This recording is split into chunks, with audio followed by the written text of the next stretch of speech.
गोपालगंज नाम तो सुना ही होगा। बिहार का एक ऐसा जिला जहां शादियों में चिकन के साथ लिट्टी ना मिलने पर गोलियां चल जाती हैं और मछली के मुंडे के लिए लाठियां चल जाती हैं। जी हां, ये बिहार का वही जिला है जहां मुर्गे की मौत का बदला लेने के लिए अंधाधुंध फायरिंग और बमबारी हो जाती है। ये वही गोपालगंज है जहां हर साल बाढ़ का पानी 100 से ज़्यादा गाँवों में सेंचुरी मार जाता है। और जब गोपालगंज की बात आती है तो हम थावे मंदिर को कैसे भूल सकते हैं, जो गोपालगंज हेडक्वार्टर से सिर्फ 6 किलोमीटर दक्षिण में स्थित दुर्गा माता का एक मंदिर है, जहां हर साल लाखों टूरिस्ट माता रानी के दर्शन के लिए थावे पहुंचते हैं। थावे मंदिर गोपालगंज में सबसे ज़्यादा विजिट किया जाने वाला टूरिस्ट प्लेस है, जहां हर साल मार्च अप्रैल के महीने में एक बड़े मेले का भी आयोजन किया जाता है। तो आप जब भी थावे जाओ तो थावे का पोड़ुकिया खाना मत भूलना, क्योंकि जितना फेमस बिहार का लिट्टी चोखा है उससे कई गुना ज़्यादा फेमस थावे का पोड़ुकिया है।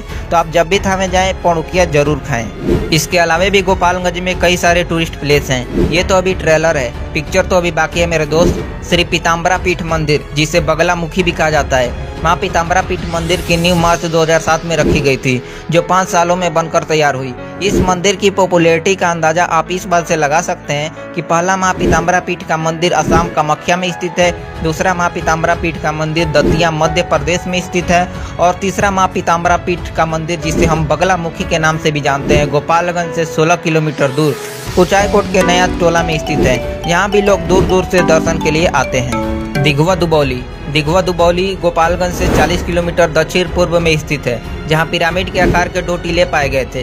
कहा जाता है कि ये टीले चेरोचाई की कृतियाँ हैं। यह चेरो से एक आदिवासी जाति है, लेकिन अब गंगा के दक्षिण के पहाड़ियों में निवास करती है। लोग पिरामिड को देखने के लिए इजिप्ट जाते हैं और हमारे गोपालगंज जिले में ही पिरामिड मौजूद है। यहाँ भी लोग दूर दूर से इन पिरामिड्स को देखने के लिए आते हैं। हुसेपुर गोपालगंज से लगभग 24 किलोमीटर उत्तर पश्चिम में स्थित है। ऐतिहासिक रूप से इस गांव का भी काफ़ी महत्व है, क्योंकि यहाँ हथुआ के महाराजाओं द्वारा बनाया गया किला मौजूद है। किले के पूर्व में 14 छोटे टीले हैं, जो उस स्थान को दर्शाते हैं जहाँ उस परिवार के एक सदस्य वसंत शाही की पत्नी ने अपने 13 दासियों के साथ मृत पति का सर गोद में पकड़कर आत्मदाह कर लिया था। हथुआ के परिवार के सदस्य आज भी उस टीले की पूजा करते हैं। लकड़ी दरगाह गोपालगंज हेडक्वार्टर से 14 किलोमीटर दूर स्थित है। जैसा कि नाम से पता चल रहा है, इसका नाम एक मुस्लिम मकबरे से लिया गया है। मकबरा शाह अर्जन नाम के एक मुसलमान संत का है, जो पटना के रहने वाले थे। ऐसा कहा जाता है कि वह उस जगह के एकांत से आकर्षित थे और उन्होंने 40 दिनों का एक चिला या धार्मिक चिंतन किया था। उन्होंने एक धार्मिक प्रतिष्ठान भी स्थापित किया, जिसे सम्राट औरंगजेब ने संपन्न किया। संत की पुण्यतिथि हर साल रबी उस्तानी की 11 तारीख को मनाई जाती है, जो एक बड़े भीड़ का आकर्षण बनती है। हथुआ राज गोपालगंज से लगभग 20 किलोमीटर दूर स्थित है। पुराने जमाने में गोपालगंज जिला हथुआ राज के अंतर्गत आता था, जहां आज भी आपको हथुआ के राजा द्वारा बनवाया गया पुराना किला, पैलेस, शीश महल, सुरंगें, गोपाल मंदिर इत्यादि आज भी देखने के लिए मिलती हैं। हथुआ जाने के बाद आप यकीन मानिए, आपको राजा महाराजाओं की ठाट बाट की झलकियाँ आज भी देखने के लिए मिलेंगी। और आज भी हथुआ राज हथुआ के राजा की उत्तराधिकारी की देखरेख में है, जिनके पास आज भी अंग्रेजों के ज़माने की गाड़ियों का कलेक्शन है। हथुआ के गोपाल मंदिर के सामने एक तालाब है, और ऐसा कहा जाता है कि महारानी राजमहल से सुरंग के द्वारा तालाब तक पहुंचती थी, जहां से वह स्नान करके गोपाल मंदिर में पूजा करती थी। तालाब के पास वह सुरंग आज भी मौजूद है, और कई लोगों का तो ये भी कहना है कि गोपालगंज का नाम इसी गोपाल मंदिर के नाम पर रखा गया था। हनुमान मंदिर, यह मंदिर गोपालगंज से लगभग 16 किलोमीटर दूर बेलवनवा कुचायकोट में स्थित है। यह मंदिर गोपालगंज का सबसे ऊंचा मंदिर है। यह गोपालगंज में स्थित 100 फीट ऊंचा हनुमान मंदिर है। इसे भी देखने के लिए दूर दूर से लोग आते हैं। सबिया हवाई अड्डा, जी हाँ दोस्तों, आप लोग सोच रहे होंगे कि एयरपोर्ट भी कोई घूमने की चीज़ है। चलिए मैं आपको बताता हूँ। यह एयरपोर्ट इसलिए इंटरेस्टिंग हो जाता है क्योंकि यहाँ प्रेजेंट टाइम में किसी भी फ्लाइट का आवागमन नहीं होता है। आप एयरपोर्ट के रनवे पर जाकर पिकनिक मना सकते हैं, साइकिल चला सकते हैं, गाड़ी चलाना सीख सकते हैं, और आप इस एयरपोर्ट की हिस्ट्री जानेंगे तो अपने आप को वहाँ जाने से रोक नहीं पाएंगे। इसे defence ministry of British India government यानी अंग्रेजों द्वारा हथुआ राज की मदद से 1868 में बनवाया गया था। यह एयरपोर्ट 517 एकड़ में फैला हुआ है, जहां पर इस समय एयरपोर्ट की कुछ ज़मीन पर लोगों द्वारा अतिक्रमण कर लिया गया है।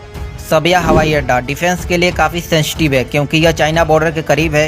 इस एयरपोर्ट का उपयोग वर्ल्ड वार 2 में ब्रिटिश एयरफोर्स और व्यक्तिगत उपयोग के लिए हथुआ राजशाही परिवार द्वारा किया गया था।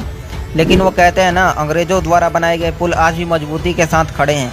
लेकिन आज की इस आधुनिक युग में टेक्नोलॉजी का यूज करके बनाया गया पुल इनॉग्रेशन से पहले ही टूट जाता है।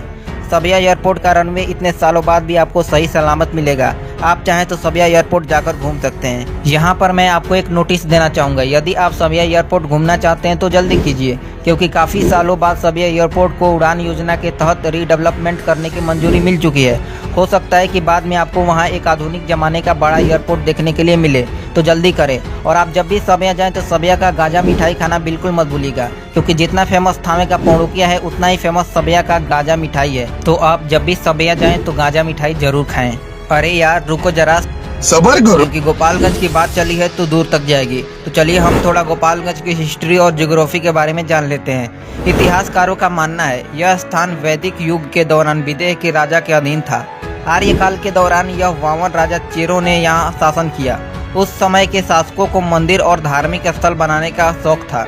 यही कारण है कि गोपालगंज में इतने सारे महत्वपूर्ण मंदिर और धार्मिक स्थल हैं, जैसे थावे का दुर्गा मंदिर, माझा का किला, देगवा दुबौली का वामन गांधी तालाब, सिरसिया के राजा मलखान का किला, कुचायकोट जैसे बहुत से धार्मिक स्थल देखने के लिए मिलेंगे। गोपालगंज के लोग हमेशा सुर्खियों में रहते थे, राष्ट्रीय और सामाजिक कारण, जिसमें स्वतंत्रता के लिए संघर्ष, जेपी आंदोलन, महिला शिक्षा के लिए आंदोलन, बंकटा के बाबू गंगा विष्णु राय और बाबू सुंदरलाल के नेतृत्व में कर का भुगतान न करने और 1930 के निषेध के खिलाफ आंदोलन।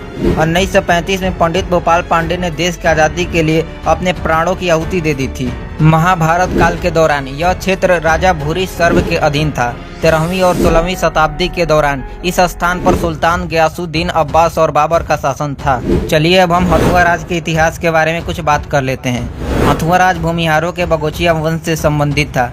इस राज्य में 1365 गांव शामिल थे और 3,91,000 से अधिक लोग निवास करते थे। हथुआ राज्य में 4 सीटें थीं। यहाँ राज्य की सीटों में हुसेपुर, कल्याणपुर, बलचौरा और बगोच शामिल थे। कल्याणपुर 16वीं शताब्दी में मुगल सम्राट अकबर के अधीन था। चलिए फिर से आते हैं हमने गोपालगंज जिले पर। 19वीं शताब्दी में बंगाल के विभाजन के बाद वर्तमान समय के उड़ीसा और बिहार बंगाल के अंतर्गत आ गए। गोपालगंज 1875 तक केवल एक छोटा सा गांव था। उसी वर्ष यानी 1875 में गोपालगंज को सारण जिले का एक अनुमंडल बना दिया गया। गोपालगंज 2 अक्टूबर 1973 को एक स्वतंत्र जिला बना। जिला मुख्यालय गोपालगंज शहर में ही स्थित है। गोपालगंज पहले सारण जिले का एक हिस्सा था, जिसमें छपरा, सिवान और गोपालगंज शामिल थे। 18वीं शताब्दी में यह हथुआ राज द्वारा शासित था और ब्रिटिश शासन के तहत यह 19वीं शताब्दी के प्रारंभ तक बंगाल प्रांत का एक हिस्सा था। गोपालगंज पूर्व में चंपारण और गंडक नदी से, दक्षिण में सिवान जिले से और उत्तर पश्चिम में उत्तर प्रदेश के देवरिया जिले से घिरा है। गोपालगंज जिले में 14 प्रखंड, 1534 गांव और 5 कस्बे हैं। 2011 की जनगणना के अनुसार गोपालगंज जिले में 4,13,044 घर हैं, जिनकी जनसंख्या 25,62,012 है, जिनमें से 12,67,666 पुरुष हैं और 12,94,346 महिलाएं हैं। 0 से 6 आयु वर्ग के बच्चों की संख्या 4,49,530 है, जो कुल जनसंख्या का 17.55% है। गोपालगंज जिले का सेक्स रेशियो 1021, यानी गोपालगंज जिले में 1000 पुरुषों पर 1021 महिलाएं हैं। गोपालगंज जिले का लिटरेसी रेट यानी साक्षरता दर 53.98% है, जिनमें से 62.63% पुरुष लिटरेट हैं और 45.51% महिलाएं लिटरेट हैं, यानी पढ़ी लिखी हैं। गोपालगंज जिले का कुल क्षेत्रफल 2033 स्क्वायर किलोमीटर है और पॉपुलेशन डेंसिटी 1260 पर स्क्वायर किलोमीटर है। टोटल पॉपुलेशन में से 6.35% पॉपुलेशन शहरी क्षेत्रों में रहती है और 93.65% पॉपुलेशन ग्रामीण क्षेत्रों में रहती है। Fact about Gopalganj. पहला, गोपालगंज बिहार राज्य में पॉपुलेशन के मामले में 21वें और क्षेत्रफल के मामले में 26वें स्थान पर है। दूसरा, जनसंख्या की दृष्टि से प्रति स्क्वायर किलोमीटर गोपालगंज राज्य का 13वां घनी आबादी वाला जिला है, जहां पर स्क्वायर किलोमीटर 1260 व्यक्ति रहते हैं। तीसरा, गोपालगंज सेक्स रेशियो यानी पुरुषों पर महिलाओं की संख्या के मामले में प्रथम स्थान पर है। चौथा, गोपालगंज राज्य के चाइल्ड सेक्स रेशियो के मामले में 6ठे स्थान पर है। पांचवा, गोपालगंज में 1534 गांव में से 139 निर्जन गांव हैं। निर्जन यानी जहां कोई भी नहीं रह सकता। छठा, दिघवा गांव जो बैकुंठपुर प्रखंड के अंतर्गत आता है, सबसे अधिक आबादी वाला गांव है, जिसकी जनसंख्या 21,100 है। और रेनीमठ गांव जो बोरे प्रखंड के अंतर्गत आता है, सबसे कम आबादी वाला गांव है, जिसकी टोटल जनसंख्या केवल 1 है। सातवां, गोपालगंज जिले में कुचायकोट प्रखंड में सबसे ज्यादा यानी 222 गांव हैं और सिधवलिया प्रखंड में सबसे कम यानी 50 गांव हैं। आठवां, रामपुर तेंगराही का क्षेत्रफल, जो गोपालगंज प्रखंड के अंतर्गत आता है, सबसे बड़ा यानी 2428 हेक्टेयर है। और मान उर्फ बसंत छपरा का क्षेत्रफल, जो बैकुंठपुर प्रखंड के अंतर्गत आता है, सबसे छोटा यानी 2 हेक्टेयर है। 9वां, गोपालगंज में 6 विधानसभा और 1 लोकसभा सीट है। 10वां, गोपालगंज में बोली जाने वाली भाषाएं हिंदी और भोजपुरी है। 11वां, गोपालगंज में प्रमुख रूप से मनाए जाने वाले त्यौहार नवरात्रि, सरस्वती पूजा, रामनवमी, शिवरात्रि, होली, दीपावली, ईद, छठ पूजा इत्यादि त्यौहार शामिल है। गोपालगंज की पर कैपिटा इनकम यानी प्रति व्यक्ति आय 19,989 रुपये है। गोपालगंज का सोर्स ऑफ इनकम कृषि है, जहां मुख्य रूप से धान, गेहूं, मक्का, सरसों, गन्ना, दलहन आदि की खेती की जाती है। इंडस्ट्री की बात की जाए तो गोपालगंज में sugar industries, vegetable oil, irrigation आदि हैं, जो गोपालगंज, सासामूसा, सिधवलिया और हथुआ में स्थित हैं। दोस्तों, अब मैं जो आपको बताने वाला हूँ उसके लिए दिल को थाम के रखिएगा और जमीन को पकड़ के रखिएगा, क्योंकि ये सुनने के बाद हो सकता है आपके दिल की धड़कनें रुक सकती हैं और पैरों के नीचे से जमीन खिसक सकता है। 2006 में पंचायती राज मंत्रालय ने गोपालगंज को देश के 250 सबसे बैकवर्ड जिला की लिस्ट में गोपालगंज का भी नाम डाल दिया। इसका मतलब यह है कि बिहार के 38 जिलों में से गोपालगंज BRGF यानी backward regions grant fund programme के तहत पैसा प्राप्त कर रहा है। BRGF प्रोग्राम में उन जिलों को शामिल किया जाता है जो इकोनॉमिकली रूप से बैकवर्ड होते हैं, पिछड़े होते हैं, गरीब होते हैं। जिन जिलों के पास इनकम का कोई सोर्स नहीं होता, उन जिलों को इस प्रोग्राम में शामिल किया जाता है। इसका मतलब यह है कि गोपालगंज के पास कोई भी सोर्स ऑफ इनकम नहीं है।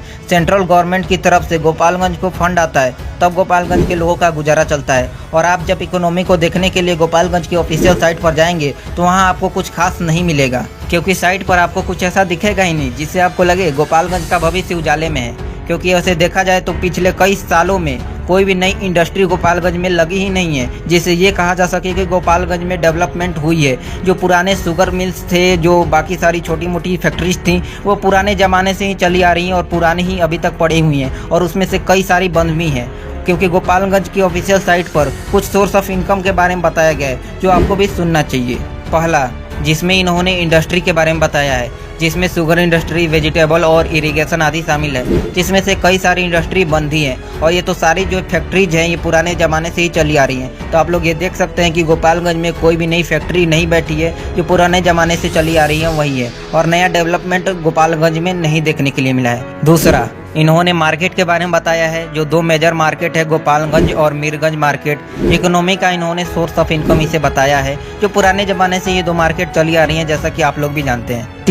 तीसरा सोर्स ऑफ इनकम इन्होंने बैंकिंग सेक्टर को बताया है, जिसमें वो सारे बैंक आ जाते हैं, central bank of India, SBI, सारे बैंक आ जाते हैं। तो आप लोग देख सकते हैं यही 3 जो मेजर पॉइंट है ये गोपालगंज की ऑफिशियल साइट पर दिए गए हैं। यही गोपालगंज के सोर्स ऑफ इनकम है, जिसमें आपको कुछ भी नया देखने के लिए नहीं मिलेगा। ये सारे पुराने ज़माने से ही चले आ रहे हैं और आप लोग इसमें कुछ नया नहीं देख पाओगे, और गोपालगंज में कुछ नया डेवलपमेंट हुआ ही नहीं है।